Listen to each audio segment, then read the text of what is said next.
নমস্কার, কলিজ cooking with লাইফস্টাইলে আপনাদের অনেক অনেক স্বাগত জানাই। আজকে আমি আপনাদের সঙ্গে শেয়ার করতে চলেছি পটল, কুমড়ো এবং আলু দিয়ে দারুণ স্বাদের একটি নিরামিষ রেসিপি। এই রেসিপিটি এইরকমভাবে করলে গরম গরম ভাত, রুটি, পরোটা সব কিছুর সঙ্গে খেতে কিন্তু দুর্দান্ত লাগে। তো চলুন রেসিপিটি শুরু করা যাক। তো এখানে পটল দেখুন এরকম খোসা ছাড়িয়ে একটু তেরচা করে কেটে নিয়েছি। কুমড়োগুলো খোসা ছাড়িয়ে একটু বড় করে ডুমো করে কেটে নিয়েছি। দুটো ছোটো সাইজের আলু খোসা ছাড়িয়ে ডুমো করে কেটে ভালো করে ধুয়ে পরিষ্কার করে নিয়েছি। এখানে 1.5 ইঞ্চির মতো আদা নিয়েছি আর কয়েকটা কাঁচা লঙ্কা পেস্ট করে রান্নায় ব্যবহার করব। কড়াইতে দিয়ে দিচ্ছি সর্ষের তেল। রান্নাটা সর্ষের তেলেই করব, আপনারা চাইলে সাদা তেলেও করতে পারেন। তেলটাকে ভালো করে গরম করে নিলাম, নিয়ে এবারে কেটে রাখা পটলগুলো দিয়ে দিচ্ছি। আর পটলগুলো আমি আগে ভালো করে ভেজে নেব। আর পটল ভাজার সময় কিন্তু নুন অথবা হলুদ আমি কিছুই দিচ্ছি না। হলুদ দিলে কিন্তু তেলটা একদমই কালো হয়ে যাবে, তো সেই জন্য আমি নুন হলুদ ছাড়াই পটলটাকে লাল লাল করে ভেজে নেব। পটল ভাজা আমরা যেরকম খাই ঠিক সেরকম করেই কিন্তু পটলটাকে ভেজে নিতে হবে, তাহলে খেতে বেশি ভালো লাগবে। আর রান্নাটা আপনারা স্কিপ করবেন না, তাহলে বুঝতে পারবেন না আমি রান্নায় কি কি মশলা বা কি কি উপকরণ ব্যবহার করছি। রান্নাটা কিন্তু সম্পূর্ণ নিরামিষ আর খেতেও কিন্তু দারুণ সুস্বাদু হয়। তো আপনাদের সঙ্গে কথা বলতে বলতে পটলগুলো কিন্তু আমি সুন্দর করে লাল লাল করে ভেজে নিয়েছি, আশা করি দেখেই বুঝতে পারছেন। এবারে তেল ঝরিয়ে একটা পাত্রে আমি তুলে নিচ্ছি। তো পটলগুলো তোলা হয়ে গেছে। ওই তেলের মধ্যে আমি আরেকটু সর্ষের তেল দিচ্ছি। আপনারা চাইলে পটল ভাজার তেলটা নামিয়ে রেখে ফ্রেশ তেল দিয়েও রান্নাটা করতে পারেন। তো তেলটা বেশি কালো হয়নি বলে আমি এই তেলেই ফোড়ন দিচ্ছি। ফোড়নে 5 ফোড়ন, গোটা গরম মশলা, একটা শুকনো লঙ্কা, একটা তেজপাতা। ফোড়নে অবশ্যই 5 ফোড়ন দেবেন, তাহলে ফ্লেভারটা ভীষণ ভালো আসবে, খেতেও সুস্বাদু হবে।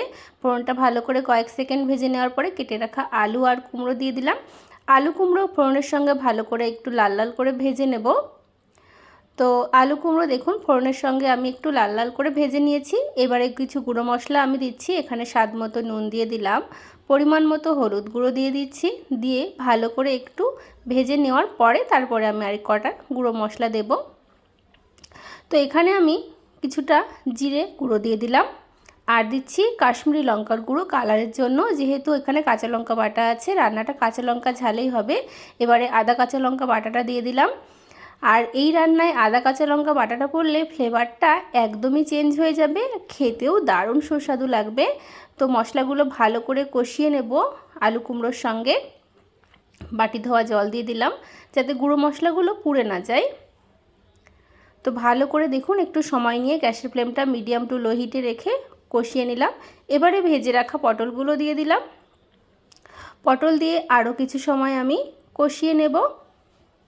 তো আপনাদের যদি রেসিপিটি ভালো লাগে তাহলে অবশ্যই লাইক, শেয়ার, কমেন্ট, সাবস্ক্রাইব করে পাশের বেল আইকনটা প্রেস করতে একদমই ভুলবেন না। কিছুক্ষণ ঢাকা দিয়ে রেখে দিচ্ছি, ঢাকনাটা কিছুক্ষণ পরে তুলে নেব যাতে কুমড়ো আলু ভালো মতো নরম হয়ে যায়। তো সেই জন্য ঢাকা দিয়ে রেখেছিলাম। ঢাকনাটা নামিয়ে আবার কিছুক্ষণ নাড়াচাড়া করে দিলাম। রান্নাটা কিন্তু খুব চটজলদি হয়ে যায়। এখানে 50 গ্রাম মতো ছোলার ডাল আমি সেদ্ধ করে রেখেছি, তবে খুব বেশি সেদ্ধ নয়। আশা করি দেখেই বুঝতে পারছেন ডালগুলো গোটা গোটা আছে। আপনারা চাইলে ডাল ভিজিয়ে রেখে ডাইরেক্ট এর মধ্যে দিতে পারেন, সেক্ষেত্রে ডাল সেদ্ধ হতে একটু সময় নেবে। তো সেই জন্য আমি প্রেসার কুকারে ডালটাকে একটু সেদ্ধ করে নিয়েছি, এতে সময়টাও বেঁচে যাবে আর ডালটাও সেদ্ধ হয়ে যাবে। তো ভালো করে মিশিয়ে নিলাম। আর ছোলার ডাল এইভাবে দিয়ে রান্না করে দেখবেন, খেতে অপূর্ব হয় বন্ধুরা। অন্য সব ছোলার ডালের বা আলু কুমড়ো পটলের রেসিপি থেকে একদমই আলাদা। তো পরিমাণ মতো আরেকটু জল দিয়ে ঢাকা দিয়ে রেখেছিলাম। রান্নাটা কিন্তু আমার প্রায় হয়ে এসেছে। ঢাকনাটা তুলে নিয়ে একটু হালকা হাতে নাড়াচাড়া করে দিচ্ছি। আপনারাই বলবেন আজকের এই রেসিপিটি আপনাদের কেমন লাগলো, অবশ্যই কমেন্ট বক্সে জানাতে পারেন। আর কে কোথা থেকে আমার এই রেসিপিটি দেখছেন সেটাও কিন্তু জানাবেন। টেস্টের জন্য একটু চিনি দিয়ে দিলাম, এতে টেস্টও ব্যালেন্স হবে আর খেতেও ভালো লাগবে। কুমড়োটা যেহেতু খুব বেশি মিষ্টি নয়, তো সেই জন্য আমি একটু চিনি দিলাম। চিনিটা আপনারা স্কিপও করতে পারেন, তবে যেহেতু নিরামিষ রান্না আর ছোলার ডাল আছে, তো চিনি দিলে টেস্টটা ভীষণই ভালো হবে। চিনিটা দিয়ে ভালো করে মিশিয়ে নিয়ে এখানে দেশি গাওয়া ঘি দিয়ে দিলাম। ঘিটা অবশ্যই দেবেন, তাহলে স্বাদ কিন্তু আরও ডবল হয়ে যাবে। ঘি দিয়ে ভালো করে একটু মিশিয়ে নিয়ে আমি ঢাকা দিয়ে রেখে দেব, তাহলে ঘিয়ের ফ্লেভারটাই তরকারির সঙ্গে ভালো মতো মিশে যাবে। আর তরকারিটা দেখতে সাধারণ হলেও খেতে কিন্তু অসাধারণ হয়। গরম গরম ভাত, রুটি, পরোটা সব কিছুর সঙ্গে দারুণ লাগে। একবার কিন্তু অবশ্যই ট্রাই করবেন। তো কিছুক্ষণ পরে ঢাকনাটা আমি আবার নামিয়ে নিলাম। তো রান্নাটা আমার একদম রেডি হয়ে গেছে। একটা পাত্রে নামিয়ে নিচ্ছি। তো দেখুন কতটা সুন্দর হয়েছে আজকের রেসিপিটি, আপনারাই জানাবেন কত সুন্দর মাখো মাখো হয়েছে। তো গরম ভাত, রুটি, পরোটার সঙ্গে পরিবেশনের জন্য প্রস্তুত হয়ে গেছে কুমড়ো, পটল, আলু, ছোলার ডাল দিয়ে দারুণ সুস্বাদু একটি তরকারি রেসিপি। অবশ্যই বাড়িতে ট্রাই করবেন। আর কি রেসিপি আপনারা আমার কাছে দেখতে চান সেটাও কমেন্ট বক্সে জানাতে পারেন। আপনারা সকলে ভালো থাকবেন, সুস্থ থাকবেন। দেখা হবে অন্য কোনো ভিডিওতে। আজ তবে আসি, রাধে রাধে।